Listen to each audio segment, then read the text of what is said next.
when you're small, you should sub on projects before you go out there and get these projects. Make sure that you have a relationship with the agent so he can tell you what your single limit is and what your aggregate limit is. I'll give you a perfect example. Everything I'm talking about is from the bonding perspective and joint ventures. The smaller you are as a company, it's probably not a step that you should even be thinking about.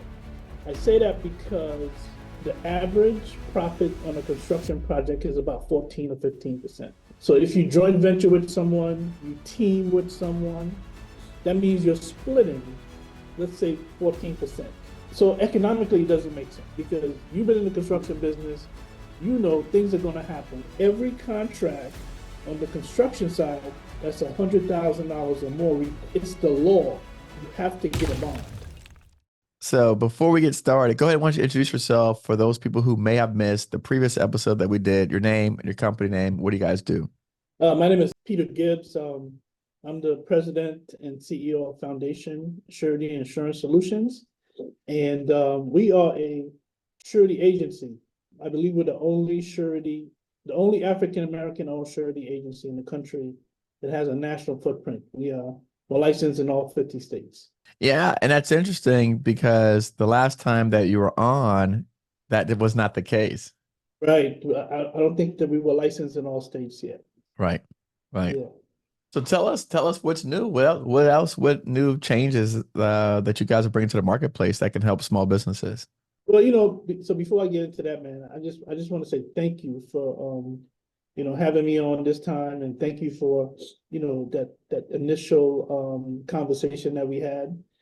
And when I did that, I believe I was maybe two months into Right. business. Yeah. And so it's been a little bit over 2 years, and it was just myself and Marcus Harris as part of the team, and we're now up to 4 people, to include my wife, Nakia. She actually worked for NAVAIR. She worked on the F-35 fighter jet program. Of course, she's way qualified for what we do, way overqualified for what we do. So I'm glad to have her on the team. Nice. She's the COO, and we have Delmy, who's our office administrator. So we've really we've grown, and probably one of the most significant thing that happened to us is, we did so well in our first year of business that Merchants Bonding, who is the #8 surety company in the country, invested in our company. Nice. So we we write on Merchants paper, and it's been a tremendous partnership. Merchants is a 90-year-old family business out of Des Moines, Iowa, and they believed in us, and so much that they decided to invest in us. Wow. So we're blessed, man. Wow. Well, that's great. No, and again, I was happy because I learned so many gems the first time we were on that, I mean, Right. you blew me away. And I again, as a construction guy, right, I'm saying to myself, how do I not know this stuff? Like, how is this, Right. right? And we've talked offline a bit and Yeah, talked yeah. about different folks. And again, I mean, I don't know if people trying to protect their business interests or whatnot, but the information's not getting out there. And so that's why, I invited you on because when someone said there's a different kind of way to do something that's better, that can Right. a small businesses, I'm all for it, right? That's what our platform is Yeah. about, is because if we could take those resources and reallocate it in other places to help us grow and scale, then that's kind of, that's ideally, I think that's the benefit for all of us, all of America, Yeah. you know? For us, man, it's demystifying this world of bonding that people seem to be so scared about. So that's one aspect that we do.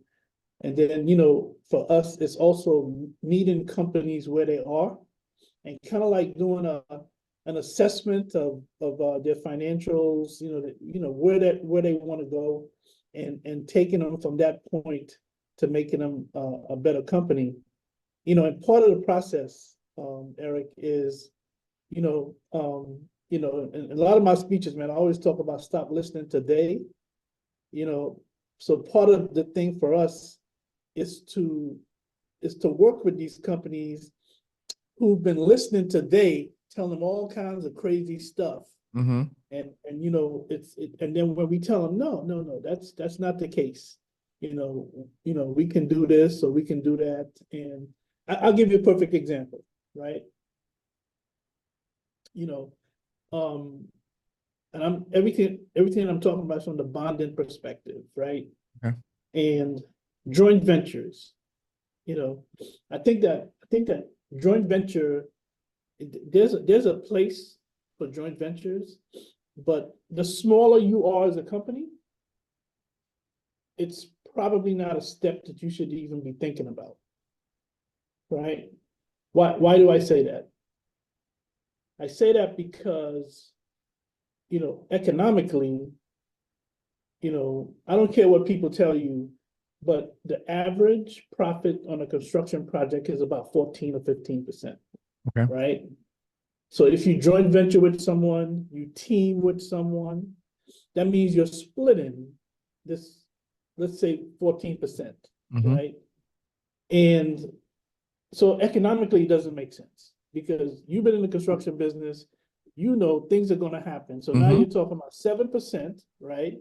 And if something happens, then it starts going, less than 7, right? So there's a big difference, number one, when two large companies joint venture, right? Or team, because they got crazy resources, right? And when two small companies joint venture, it's very difficult for them to get bonded. Right? So what we tell the companies that we work with is like, we want you to grow, but grow responsibly on your own, because we want you to get all that profit. And at some time, as you get bigger, you become a medium-sized company, a larger company, then joint venture becomes more of an option as opposed to you being a small company. And then the other part of that is, Eric, is the reason why companies joint venture, right? And most of the time, it's like, I want to joint venture with this company to increase my capacity, right? But from a surety perspective, we want to really get into like, why are you joint venturing? Is company A bringing in the drywall and the mechanical and the electrical? Those are reasons to justify a joint venture, as opposed to, well, this company has more money, and if we put our money together, then we get more capacity, right? But every event that you go to, that's what the experts tell these small companies: joint venture or team, right? Right. Like I said, I'm not saying that it's not an option, but I think you really have to know your company, where you are as a company, and the smaller you are, my point is you shouldn't be thinking about joint venture when you're a real small company, if that makes sense. So how do they get started when they have limited resources and bonding is the problem? Yeah, well, I mean, that's the thing. We meet companies where they are, and then we just grow them from that point, right? Now, the way bonding works is, let's say you complete a $250,000 project, right? And you complete that project, then you can go after a $500,000 contract. It's usually double, right? As long as you're keeping your money in your company and you have your working capital together, and then at some point, once you get to that $1 million level, then you should be having, pretty decent in-house financial statements or compilation. I mean, you can get bonding up to 2 million or with a good in-house financial statement, right? And when you start going beyond 2 million, like 2 to 4, you're going to need a compilation and things like that. But to answer your question, I think you should try to grow your company responsibly, and be selfish with learning all those lessons. You know what I'm saying? When you start sharing your lessons with other people as you grow, you might find yourself in situations where, that could hurt you as a company, right? Mm. So what I tell our company is like, listen, I want you to experience every aspect of your growth, man. You know what I'm saying? Because every time you make a step, you're going to be learning stuff. I want you to be selfish with your learning so that that'll help you in the long run. And I'm so proud to say, Eric, that we have companies. There's a young guy, I'm not going to name names, but there's a young guy that came to my office, veteran, right? And I'm a veteran. And he's like, Mr. Gibbs, I'm looking, I want to do a couple $1 million job, right? So I told him, I said, so tell me about yourself. Tell me what you did and all this stuff. I said, and after we had that conversation, I said to him, I said, listen, you're not ready to do $1 million job yet, right? But I don't, our conversations don't stop there, because I like to give people, I want them to leave my office feeling they can conquer the world, right? Mhm. So I told them, and again, I'm going back to they, because they, the word on the street that I always hear is that, you don't want to, you want to be a GC, you don't want to sub, and I think that when you're small, you should sub on projects, right? And you'll know when it's time for you to, become a GC on your own, right? Mhm. So I told him, I said, man, listen, I like your vision, I like your motivation, but I don't think that you're ready for $1 million job yet. But I think you should go out there and do some sub work, and then, gain some experience, right? And Eric, I'm so proud of that young man, man. He came back to me. Our conversation was a year ago, and 2 days ago, he came back. He did about 1.2 million last Mhm. year, and he's on his way. His financial statements was, I mean, I cannot express how proud I am of this dude, man. Young guy, man. And he listened, you know, and I have no doubt that in the next 2 or 3 years he'll be doing, $5 to $10 million in contracts. Mm.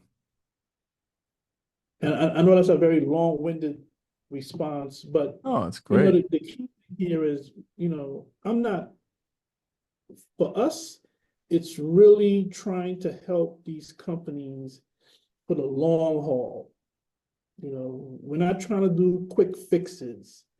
We're not trying to make a quick buck or write you a bond. We want relationships to last for 20, 30 years.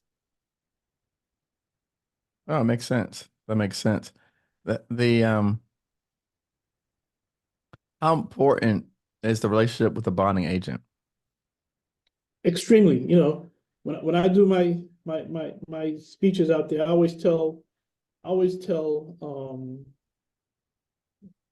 my my my presentation is, there are things that you can do as a company that doesn't cost you much, and most of the time it doesn't cost you anything, but it could have a tremendous impact on your company, right? Okay. Relationship with a banker, relationship with, if you're a construction company, or if you're in a business where you need surety bonds, a relationship with a bonding agent, the sooner that you have that relationship, the better prepared you're going to be. Why Mm. do I say that? Too many companies come to me and don't even know what their balance sheet is going to support, right? So they'll go out there And, they're good salespeople. They got strong relationships. They might be politically connected or whatever. And they get, they might get a $2 million project, right? But when you get awarded that contract, then it's like, yo, you got 7 days, 10 days to get that Yeah. bond, right? Yeah. Yeah. Yeah.